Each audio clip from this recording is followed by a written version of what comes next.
Pernah kepikiran nggak gimana caranya mesin-mesin raksasa, kendaraan berat, atau alat-alat di pabrik itu bisa jalan terus, seolah-olah nggak ada capeknya? Nah, di balik semua itu ada sebuah sistem yang nggak kelihatan, semacam logika tersembunyi yang ngejaga semuanya biar nggak rusak parah. Inilah yang kita sebut manajemen peralatan berkala. Oke, di pembahasan kali ini, kita bakal bedah 4 hal utama. Pertama, apa sih sebenarnya perawatan berkala itu? Terus, seberapa mahal akibatnya kalau kita cuek? Siapa aja orang-orang di baliknya? Dan terakhir, kita akan urai prosesnya jadi 4 langkah yang gampang dimengerti.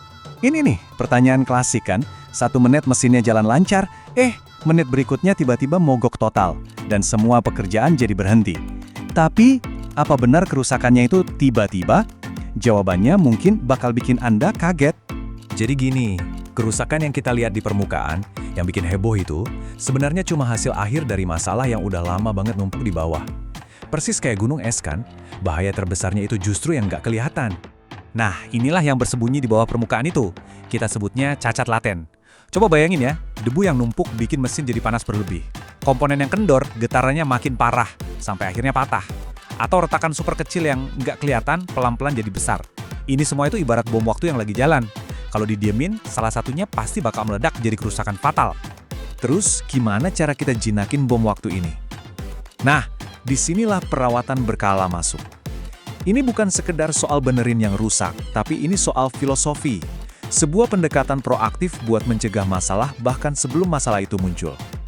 Simpelnya gini, ini adalah program perawatan yang udah direncanain matang-matang. Jadi kita nggak nungguin ada yang rusak dulu baru gerak. Sebaliknya, secara rutin, sesuai jadwal dan standar pabrik, kita ambil tindakan pencegahan buat ngejaga mesin tetap di performa terbaiknya. Dan yang penting dicatat, ini bukan pendekatan satu untuk semua. Contohnya kayak gambar ini nih, ekskavator yang kerjanya di tambang penuh lumpur pasti butuh jadwal perawatan yang jauh lebih sering dan beda dibanding mesin yang sama tapi kerjanya di lingkungan bersih. Perawatannya itu harus disesuaikan sama kondisi kerja, umur mesin, dan seberapa intens dia dipakai. Umumnya sih ada 3 tingkatan. Pertama, ada servis berkala. Ini kayak cek kesehatan rutin aja buat ngejaga kondisi sehari-hari. Terus ada overhaul parubaya, biasanya dilakuin pas mesin udah setengah umur pakainya buat ganti komponen-komponen vital. Dan yang terakhir, overhaul umum. Nah, ini kayak peremajaan total. Mesinnya dibongkar abis, dibersihin, diperbaiki, biar kayak baru lagi dan umurnya jadi lebih panjang. Terus, apa aja sih yang dikerjain? Ya ini dia intinya. Mulai dari bersih-bersih dan inspeksi visual buat cari masalah yang kelihatan mata, sampai ambil sampel oli. Nah, ini keren banget.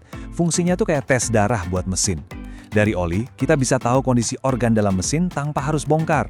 Selain itu, tentu ada ganti oli, ganti suku cadang sesuai jadwal, dan setel ulang biar semuanya presisi lagi. Oke, sekarang kita udah tahu apa itu perawatan berkala. Tapi kenapa ini penting banget? Yuk kita lihat apa akibatnya kalau kita abai atau cuma nunggu sampai ada yang rusak baru bertindak. Perbedaannya tuh jauh banget kayak langit dan bumi. Tanpa perawatan proaktif, dunia Anda bakal kacau. Kerusakan dadakan, kerjaan jadi nggak terencana, biaya bengkak tak terduga, dan produktivitas anjlok. Sebaliknya, dengan perawatan, Anda menciptakan sistem yang stabil, alat selalu siap tempur, produktivitas tinggi, dan yang paling penting, bisa diandalkan. Jadi tujuan akhirnya apa? Jawabannya simple, tapi powerful banget. Angka 0. 0 kerusakan yang tidak direncanakan. 0 kecelakaan kerja yang bisa dicegah. Dan 0 kerugian produktivitas. Inilah target emasnya.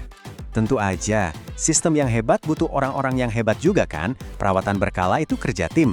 Yuk kita kenalan sama pemain-pemain kuncinya. Ada 3 peran utama di sini. Planner itu otaknya. Dia yang atur jadwal, siapin suku cadang, dan pastiin semuanya siap. Mekanik itu tangannya. Mereka yang eksekusi di lapangan dengan keahlian mereka. Dan pengawas atau foreman, dia itu matanya, yang mengawasi dan memastikan semua pekerjaan sesuai standar kualitas tertinggi. Oke, kita udah tahu apa, kenapa, dan siapa. Sekarang kita masuk ke bagian bagaimana.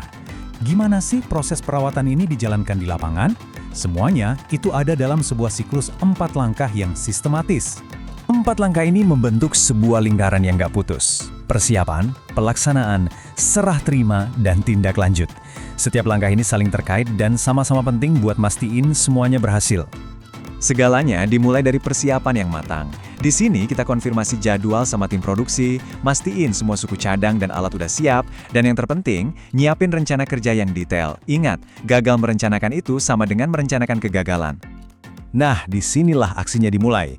Para mekanik ahli turun tangan. Dengan berpegang pada checklist, mereka secara sistematis melakukan pembersihan, inspeksi, penggantian, dan penyetelan.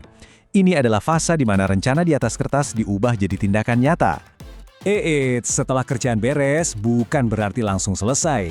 Langkah serah terima ini penting banget. Harus ada inspeksi kualitas final buat mastiin nggak ada yang kelewat, semua dokumen diisi lengkap, dan unitnya diserahkan kembali secara resmi ke tim produksi dalam kondisi prima. Dan ini dia langkah yang sering banget dilupain, padahal bisa dibilang ini yang paling menentukan. Tindak lanjut. Setelah alatnya kembali kerja, kita pantau terus performanya.